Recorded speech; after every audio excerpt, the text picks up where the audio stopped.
Hi, everybody. My name is Jerry Wise, and I'm a life and relationship coach. And I've been helping people for 40 plus years to self differentiate, to overcome codependency and addictive relationships, as well as other things. I use a family systems approach to helping people learn how to self differentiate using a Bowen family systems model.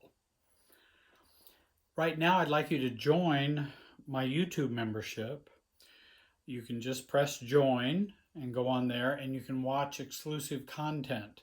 Doesn't cost very much, as low as a couple dollars a month, and get that exclusive content, which I'm going to be adding to.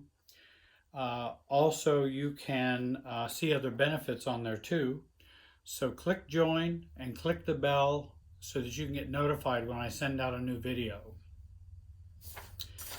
I work with adult children of narcissists, adult children of alcoholics, and other adult children issues, codependence, family problems, business problems, career problems, life direction coaching as well.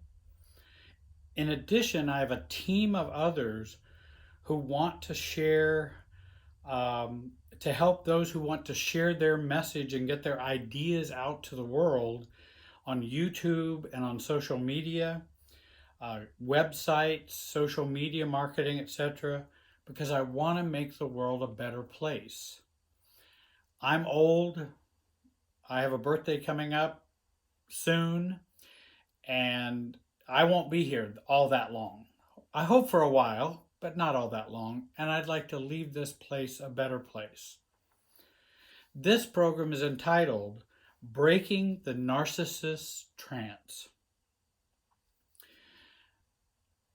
Narcissists are, as the AA Big Book says, and it describes alcoholism as cunning, baffling, and powerful. Narcissists are cunning, baffling, and powerful. One author, Dr. Linda Hatch, stated, narcissists are not like hypnotists, they literally are hypnotists. They take over. They balm us with love and our fantasies about being loved. We start feeling pleasantly passive and entertained by the narcissist and their charm and their positivity. We forget our past pains and struggles and see a new horizon with a person to live happily with. Narcissists don't try to make you feel loved, unlike compulsive seducers. They make you feel that life is good and you are loved because you are their best and biggest fan. As most of us know, if you are in a relationship with a narcissist, you will sooner or later begin to feel that you are never getting listened to. And there's never any real connection, and there's never an easy exchange of ideas. That only occurs in the honeymoon phase with a narcissist. So how do we break this narcissist trance? And I work with people every day who are struggling with that. Many people use Patrick Carnes' notion, trauma bonding. And I think he was one of the first ones who coined that. And it's a very powerful and such a strong bond that we don't want to betray it. We just want to justify the actions and words of others. We just can't let go. We get caught in a cognitive dissonance and in this unhealthy relationship with a narcissist, whether it be a parent, a friend, a sibling, a spouse, a fiance. And when I began to look and research about breaking this trance, and you can find a few things online about breaking the trance, and I read about 30 or so solutions, different sites on trauma bonding and breaking the spell with the narcissist. But I think there's a number of them that are missing. And there's a number of ways that we can work on that trance that I didn't find out there. And I'd like to share some of those with you today. First of all, break your family of origin trance or spell. Sometimes it can be easier to work on the family of origin trance, which then releases you more with a narcissist, or with a spouse, or with a girlfriend, or boyfriend, or sibling, or cousin, or whoever we might be in a trance with who are narcissists. Often those of us who arrive at a place where we are in a relationship with a narcissist, we have been operating in the super self of our family of origin. And that family of origin trance has blinded us for years. And now we move to a narcissistic relationship, and now we have two trances, which is what makes the bond so hard to break. We have a previous trance, and then we have a secondary trance of the narcissist. And so many people have such a hard time breaking addictive relationships or relationships with the narcissist. Enmeshment, or too much fusion emotionally, has blinded us to our relationship and our family of origin. And it will blind us with our adult relationships as well. Rules, roles, words, actions, and beliefs comprise this family trance. Because we play out our roles, we operate by these rules, we believe what we've been taught, we know the words and language that has been given to us in our family of origin, and now we're in their trance. Now we have a new trance, which is the narcissist, in which we then play that role in the relationship with the narcissist, the words, the actions, the beliefs, the rules, and we find ourselves in a new family of origin, which is now our relationship in the present. We are subsumed, or we are taken up under that super self of the family. It's the one self that the family participates in, and you're supposed to operate within that one self called the family. And we reenact that with the narcissist. We search for and find another super self to connect with. The narcissist enters. Now we're entranced by the narcissist and the family of origin. Then we wonder why it's so difficult to leave, to detach, to get away. So I first recommend do your family of systems or recovery work to break free from the narcissist. Work on what was going on and is going on in your family of origin, because they're in you. Work on that. It may be more easy to break the trance of the narcissist. Secondly, do an intentional funeral. This is a method that I've suggested to a lot of people, and I work with folks often when they can't let go, or they're in a trance, or they just can't get over a relationship, and it's an unhealthy relationship. They know it's an unhealthy relationship. They know it's an unhealthy relationship, but they cannot let go. So then we do the feelings work, and a funeral brings out that letting go part. And so we do a funeral, which simply means you take a couch, put pillows along, put a pillow at the head, just like it's a body, put a sheet over it, have it casket-like, and then you can have candles, music, you can do a eulogy, you can share whatever you want to share at this funeral so that you can say goodbye. The more you get into it, the more you can feel it and begin to say goodbye and to let them go. It may involve tears, anger, hurt, shame, regrets, and resentments. But of course, doing this funeral doesn't harm anybody. It's your own self-work that you're doing. Because doing these kinds of things with a narcissist will only keep you entrapped or encased in the relationship even more. Thirdly, expel the feelings about the narcissistic relationship intentionally versus reactively. And what I find a lot of folks will do is they will have feelings, intense feelings about the narcissist in the relationship and how bad it is.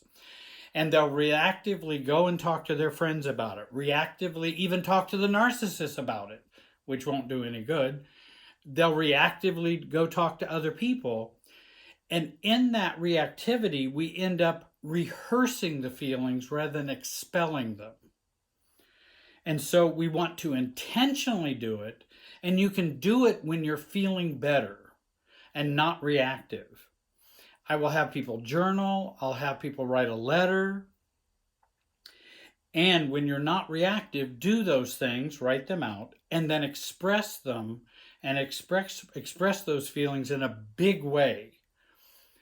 And then I've even had them go out in a field somewhere, go to a park where nobody can even hear you, and scream it if you have to. Say it intensely. Nobody's going to get hurt. Nobody's going to be offended. These are your feelings. Go out and expel those feelings as you express them, because you're giving yourself permission to feel them and not just rehearsing them reactively. Because when we rehearse, they don't go anywhere. When we do it intentionally, then we have more healing and wholeness. Expel the pain, expel the anger, expel the confusion. Fourthly, move into what you don't want. Let me tell you what I mean by that.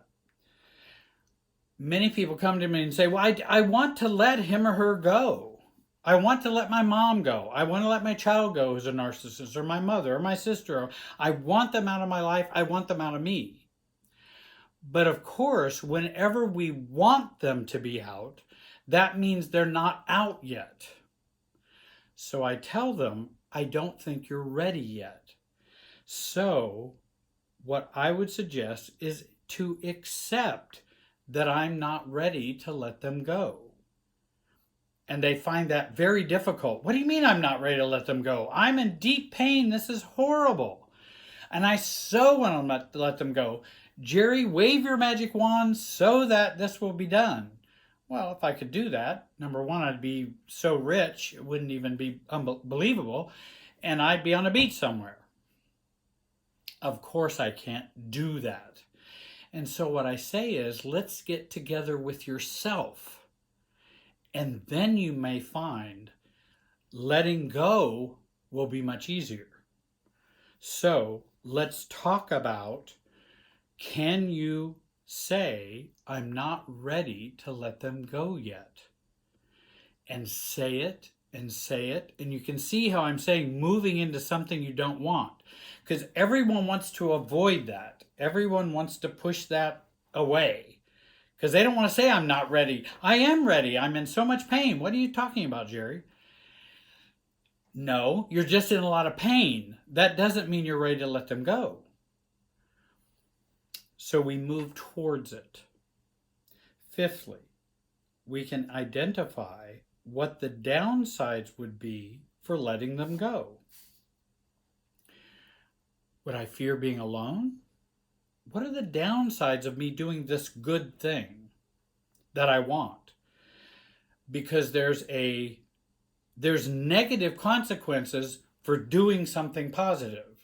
And that's what we know in a family systems way and approach, kind of a paradoxical way to think about it, that good behavior can have negative consequences. Negative behavior can actually have some positive consequences and effects on a system.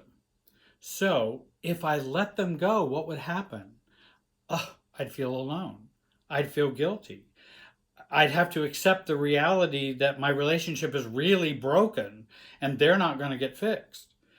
I have to come to terms with my broken fantasies about love and this relationship and what I always wanted. I would have to give those up. And so I don't want to give all those up. I don't want to experience those. So we hold on to not letting them go.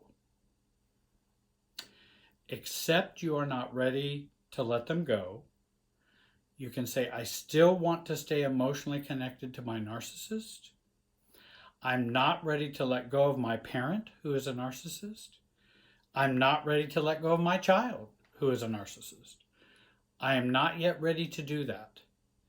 And you might be surprised how calm it may make you feel. And by the way, when I say you're not ready to let go, it doesn't mean you won't let go or can't let go. It's just I want you to come to yourself and where you're really at.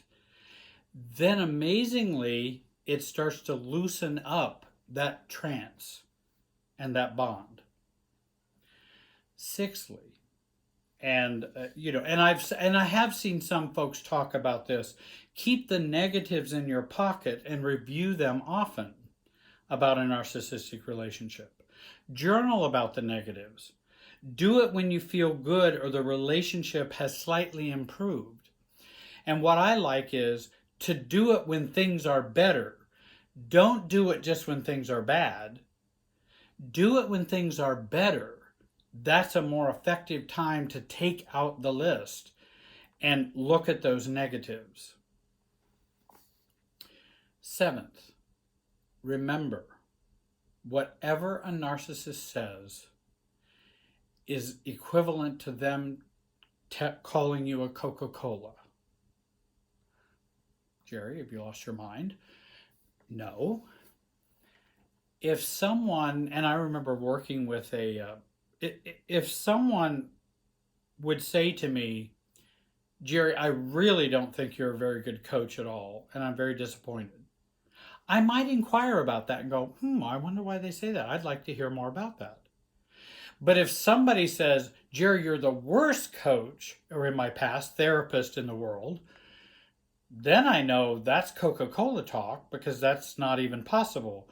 So I wonder what's going on. And I also remember working with very severe psychiatric patients who are hospitalized and inpatient, and I did the family therapy with them for many years. And again, if they said something to me, like I remember one patient who had said he was a member of the German royal family in a delusional state and said, and Jerry, they all disapprove of you. How upset would I be? I wasn't upset at all. I knew it was delusional. But yet we give validation to the narcissist who says as crazy things about us. You're stupid. You're dumb. You're ugly. That's all delusional and irrational. And so I think of it as, they're just calling me a Coke. Well, that doesn't make any sense. And it helps me to be less reactive and to break the spell of giving too much weight to what they say. And I've told people, think of your narcissist as a schizophrenic, delusional person.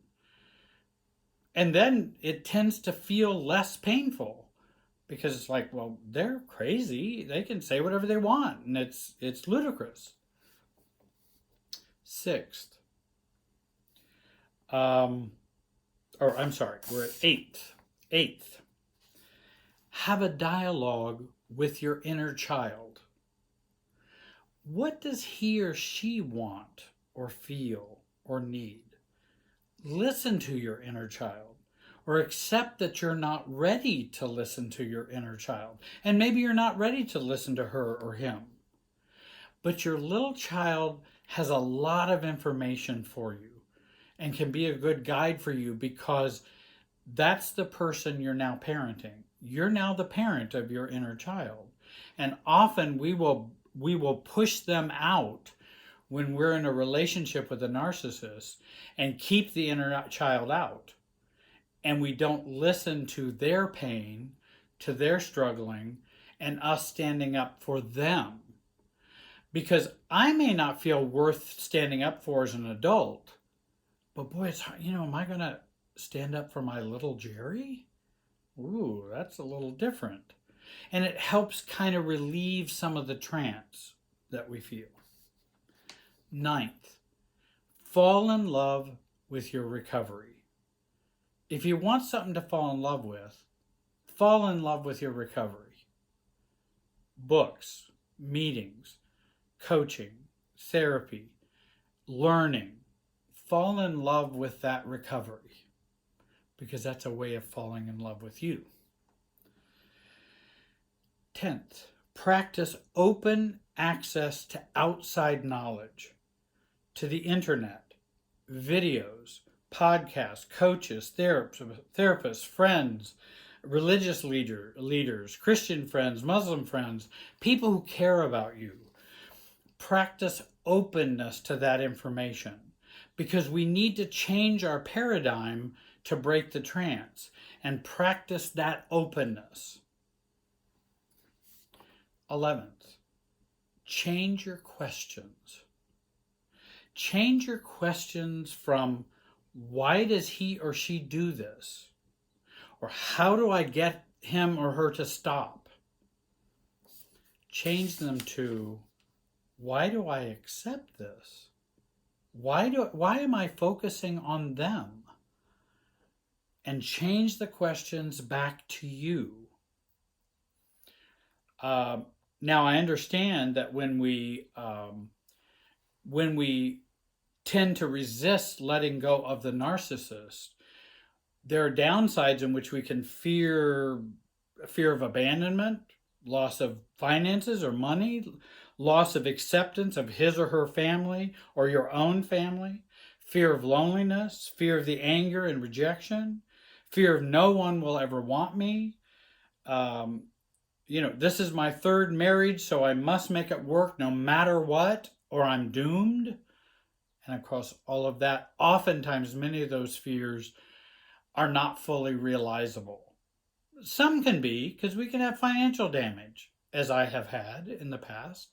You can have financial damage, you can have rejection, you can have smear campaigns, which I find often as someone is in a relationship with a narcissist and they start to break the trance, then the smear campaign can begin. And by the time they get out, the narcissist has certainly convinced everybody that you're the worst person in the world. Only they don't know the whole story. They don't know the real story. It's a Coca-Cola story. And everybody's drinking the Coke. 12th, practice this. Observe and don't absorb. You've heard me say that in other videos. We truly want to observe and not absorb. ABSORB. And that there are two things that are important. When you're dealing with them, the narcissist, stay in your head. Stay in the adult.